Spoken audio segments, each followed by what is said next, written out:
Hi, good evening, fellow Rotarians and guests. Thank you for joining us on this Tuesday, April the 22nd. It's a lovely day outside, and Milo and I had just got back in from a half-mile walk, so it was a lovely day. Thank you guys for giving your time today. I'm going to go ahead and share my screen, and we'll go through a couple introductions, and then we'll pass it on to our guest speaker today.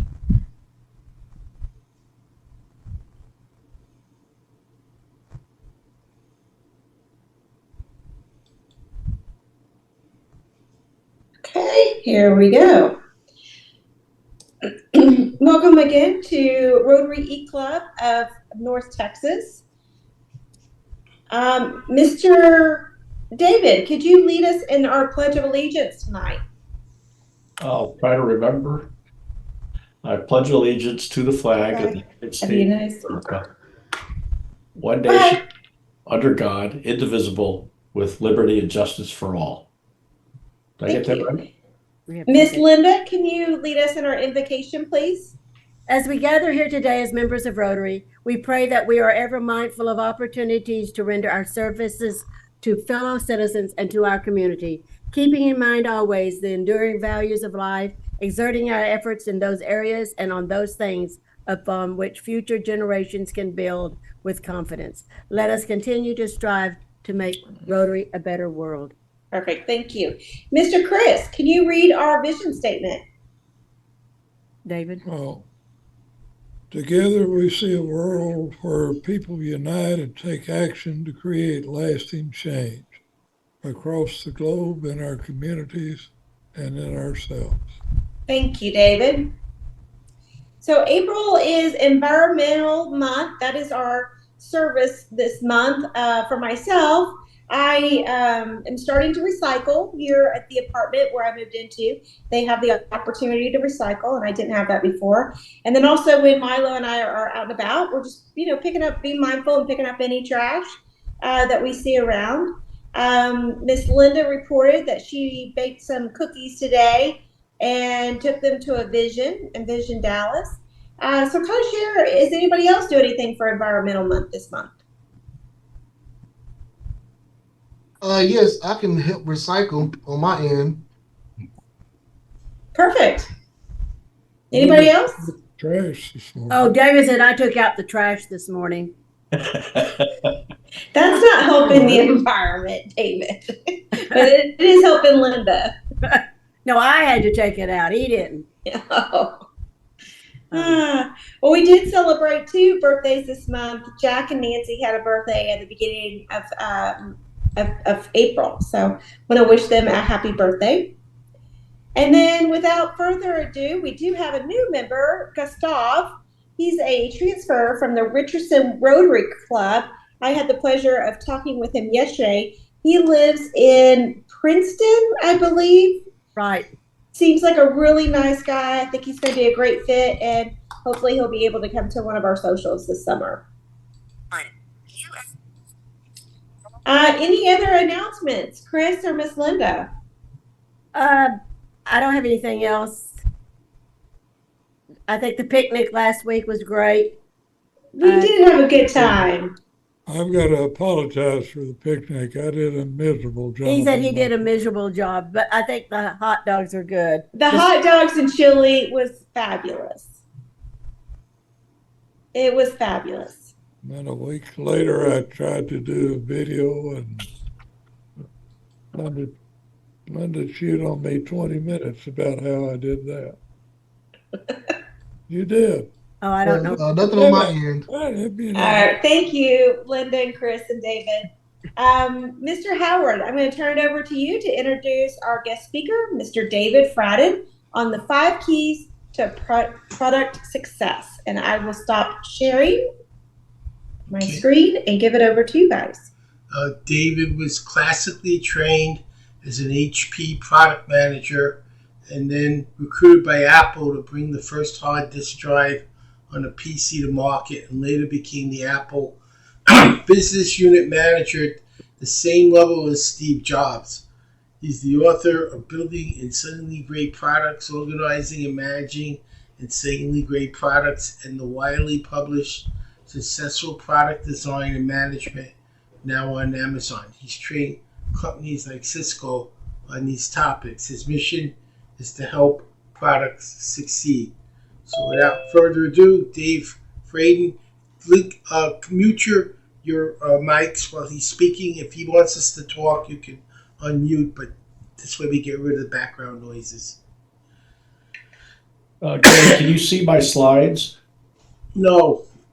No, not yet. Okay, I'll have to. Oh, wait, yes. No, we don't. Let's see. Press the share screen at the bottom. There you go. There we It's go. on. Now we got him. Okay, I'm going to talk.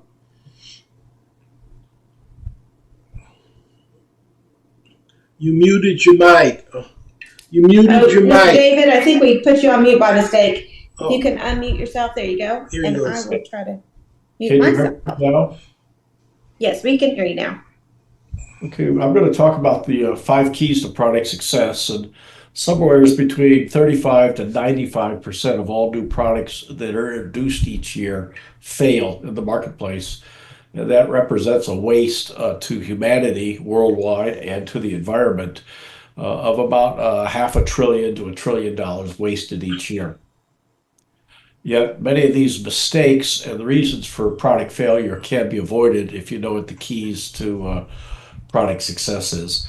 This will give you a little bit of background. And by the way, this is being recorded on Earth Day, April 22nd, 2025. So if people wanted to put it in context of the date. I was the business unit manager of the Apple III product line, which was one of the 2 profit centers for Apple at the time that Steve Jobs was trying to get his Macintosh developed. And I'm a distinguished professor in practice at a university, a couple universities in India, where my courses and my books are taught as part of an executive management MBA program. This is 2 of my books, Building Insanely Great Products and Organizing and Managing Insanely Great Products. And then this is the book that Wiley published, the little pamphlet of 796 pages that Howard said he could read in 4 minutes. It's called Successful Product Design and Management Toolkit. And you can see the modules that are covered, which is essentially an in-depth dive into the topics I'm going to talk about today, plus additional things like marketing, business skills, user experience, product engineering, and product support. So the 5 keys to product success is strategy, process, information, customers, and employees. And I'll talk about each one of those briefly.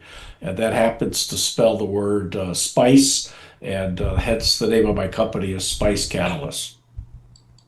And by the way, any of those Amazon books, if you search for my name as an author on Amazon, any place in the world, those books will pop up and you can buy them, and I can make about 32 cents of in royalties. So first, let's talk about strategy. And the primary reason is the S, the lack of a product market strategy. And you have to understand as part of your strategy what it is that your customer wants to do. And I'll talk more about that a little bit later in more detail when I get to the C in SPICE of customer. It's innovation, which means you're doing something faster, better, higher quality, or a lower cost. It means you've done market and competitive research. You have a value proposition for your product or service. You've positioned it in the market. You've identified your target markets. You have a long-term product roadmap, and then you have an implementation plan. And these are the major components of a product market strategy. Who's going to make the decisions? What's the values of the company and the vision, which gives you the mission statement? What's the product market opportunity and value? Who are your target personas and use scenarios? What are the market segments? What's the competitive environment like? How are you positioning the product in the marketplace? What are the strengths, weaknesses, opportunities, and threats for your product or service? How are you going to penetrate the market? And then what are your requirements for training for the sales force, marketing, distribution channels? partners, affiliates, operations, support, and service, and then your pricing strategy and your business model. How are you going to make money? And then what metrics will you follow in order to know whether you're succeeding or failing? And that I have summarized in this flow diagram, which is the process you need to go through. All of the things I just mentioned in terms of the product market strategy are in these boxes. And then you throw it over the wall to engineering and product development. And then you launch the product and you have ongoing marketing. One of the big mistakes that causes product failure is this notion that just came about in the last 10 years out of Silicon Valley, where I'm located, which is things like move fast and break things. Well, when you do that, you could break all of society. And I need only point to Twitter or X and Meta, where, for example, Elon Musk's AI machine is going to be trained on the tweets on X. And that's going to reinforce this concept of garbage in and garbage out. And AI has no way of knowing if something is right or something is wrong. It can just aggregate through generative AI things that people are saying. So I believe you need to, instead of ready, fire, aim, you need to ready, aim, fire. And the way you do that is by putting together your product market strategy first, spending 1 to 3 people months doing that, which will stretch calendar months, about 3 to 6 months before you start spending money on product development. And then you can pretty much assure yourself that your product is going to succeed. If you do this ready, fire, aim, or do things quickly and break things, chances are you're going to be up there in that 95% of products and services that fail in the marketplace.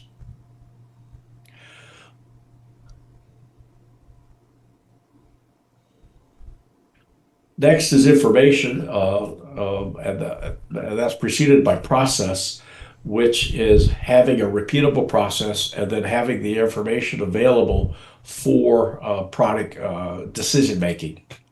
When I worked at companies like HP and consulted with Cisco, frequently the market research department did not have the information I needed to make a decision. So that's why that's very important.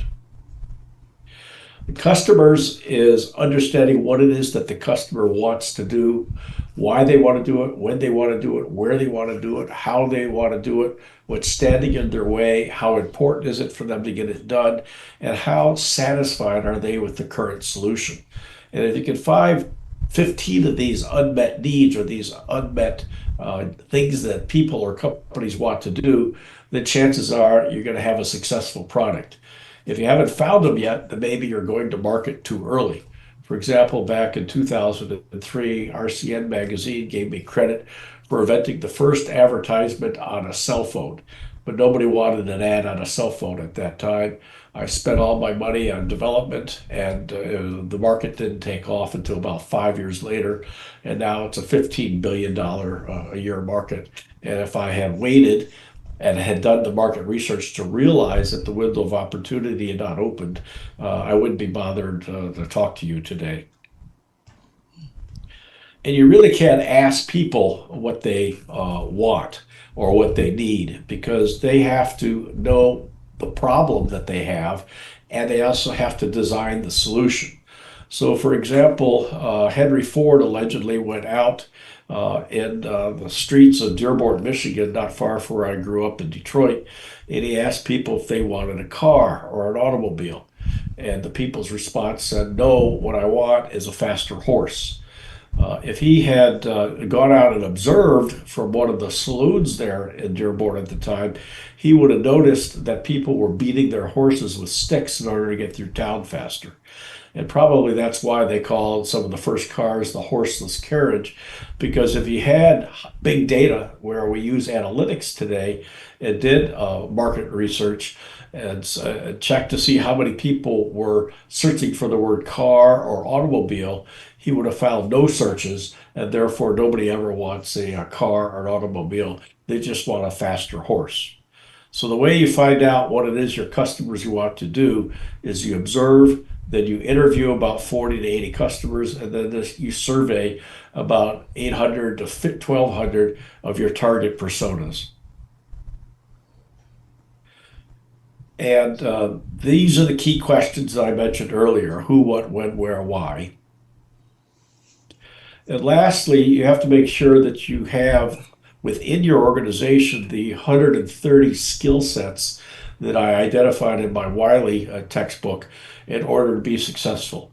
And many organizations do not have people, and amongst them have most of or all of these skill sets. And that's another major reason why products and services are not successful. And it's very important for an organization like HP and Apple and Cisco and others to have an ongoing skills or competency development training programs so that these skills are developed within the organization. So that's the conclusion of my presentation. Again, I cover these topics in greater detail in these books and in this book. They're all three of them are available on Amazon. And I encourage the listeners and viewers to connect with me on LinkedIn. They can find access to my training courses through my Spice Catalyst website, or if you have any questions, to feel free to send me a email at dave@spicecatalyst.com.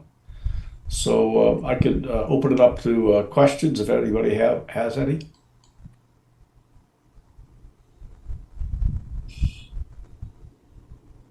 Well, Talk louder. what? Talk louder. Okay. Can I talk? Yes.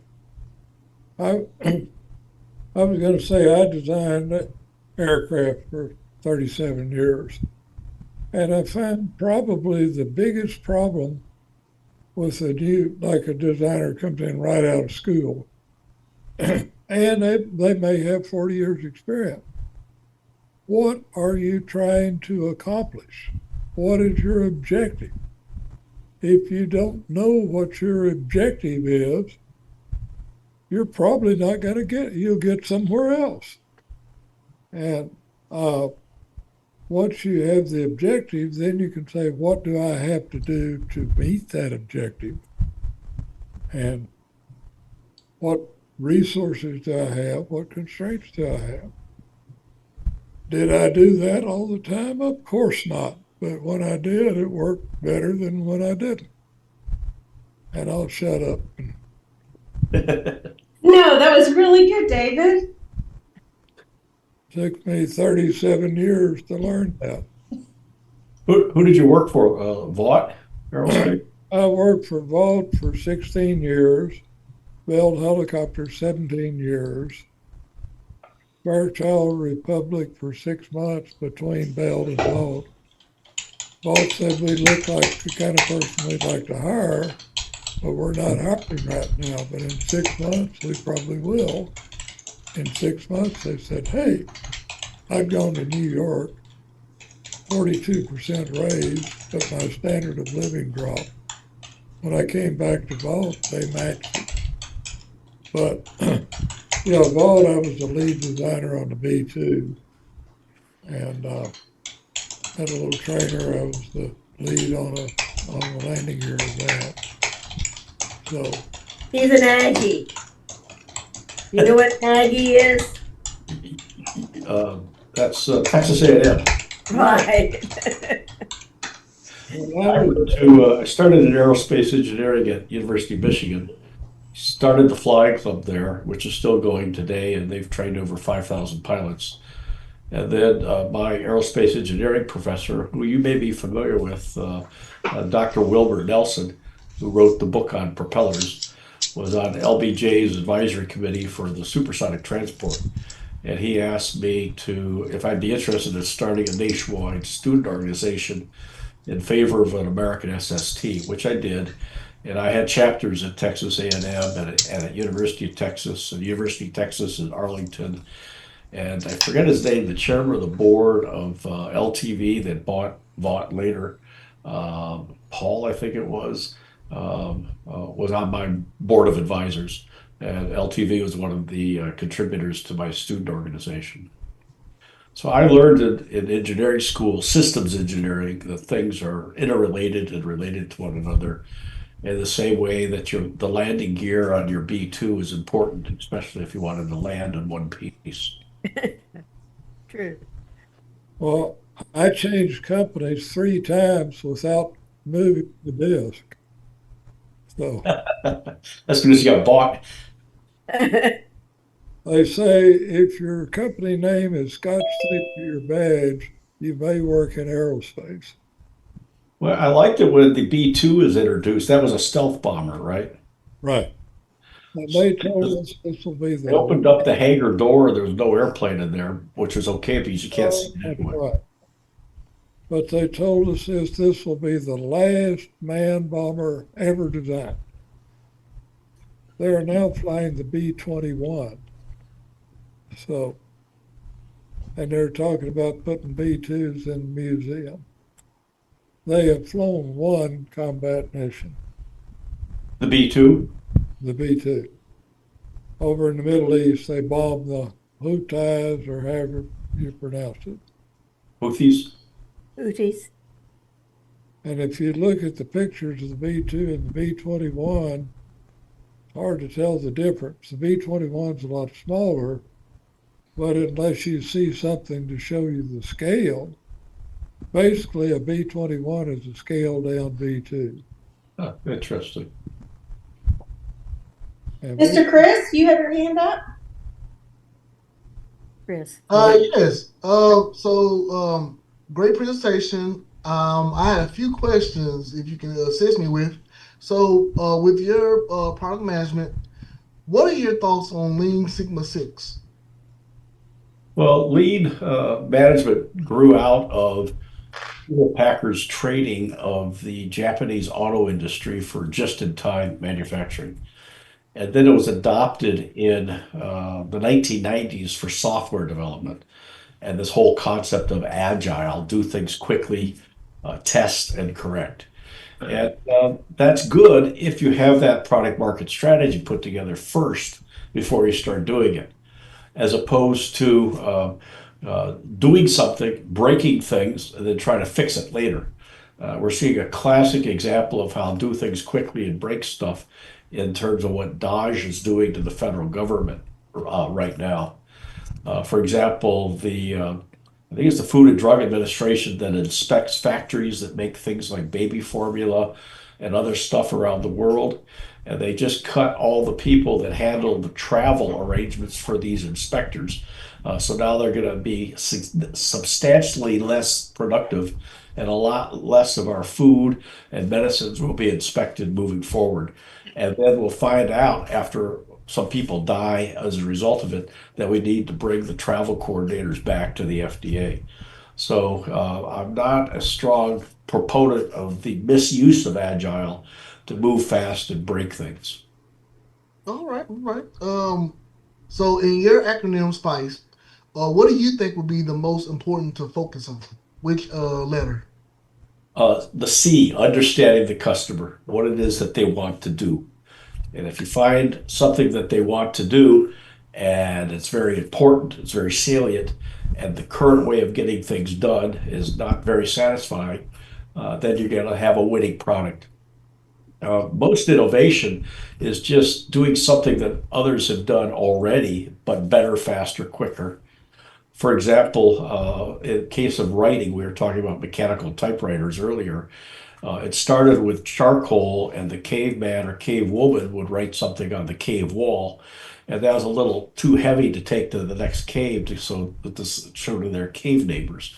So then slate was invented, and then they noticed that their hands got dirty all the time, every time they wrote with a chunk of charcoal, so they wrapped it in wood and called it a pencil.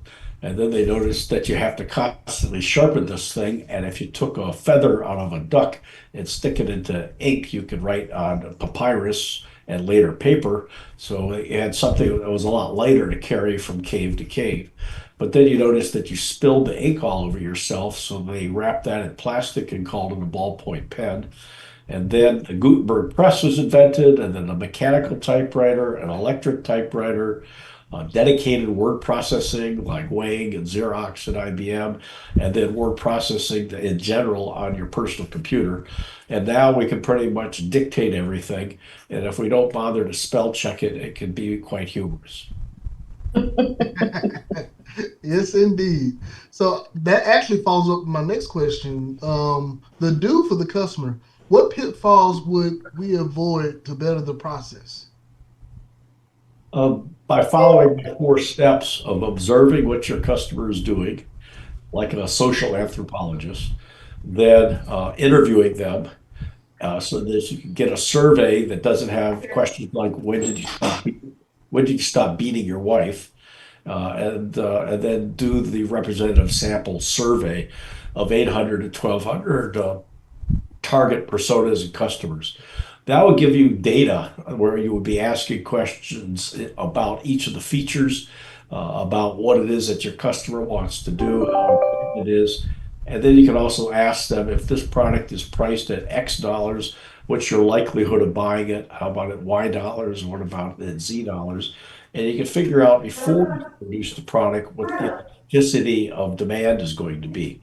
Jerica's got her. And therefore, you could then project what your sales are going to be, what your revenue is going to be, what your profits are going to be. And you can show to your venture capitalists or angel investors that you got the data to prove that your product can be successful. And they'll get back their 10 to 1 or their 100 to 1 return on investment. Hey, that's great. I like that. But that's all the questions I had. Thank you very much. You're welcome.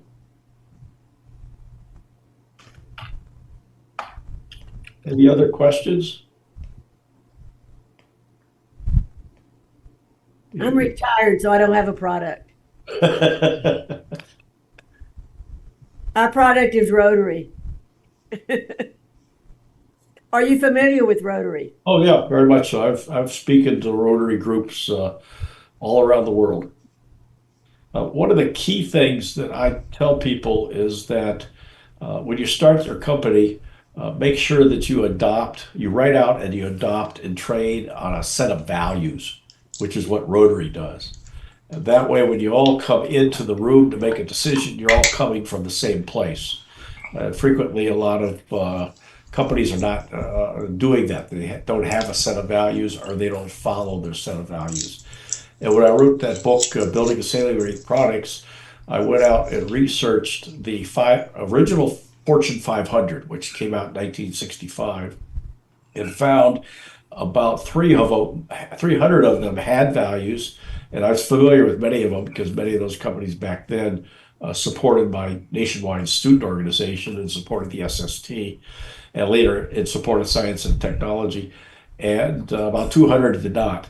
And almost all of the 200 that did not have values have gone out of business. And it's also important when people interview for a job that the organization they join has a set of values that they also agree with. Because later on, after doing that research, I made a list of the 25 organizations I've been associated with over the years. And those organizations that had values, like the HP Way or Apple values, and followed those values, I thrived in and was promoted.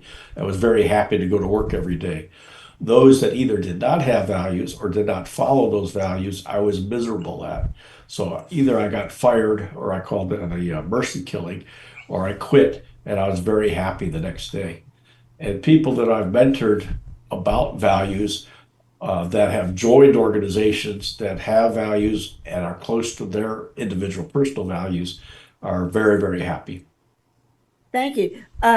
It's very interesting, and anytime you're welcome to come to our meetings. We meet the second and fourth Tuesdays at 6 o'clock. And if anytime you'd like to join us, we'd be honored to have you. Okay. Thanks for the invite. You guys, let's go ahead and close with the 4-way test of the things we think, say, or do. First, is it the truth? Second, is it fair to all concerned? Third, will it build goodwill and better friendships? Fourth, will it be beneficial to all concerned? And fifth, will it be fun? Thank you guys for joining us this lovely Tuesday night on Earth Day. Please make a special attempt this month to do something to save Mother Earth and just be kind to one another. Hope you guys have a great evening. Good night. And welcome.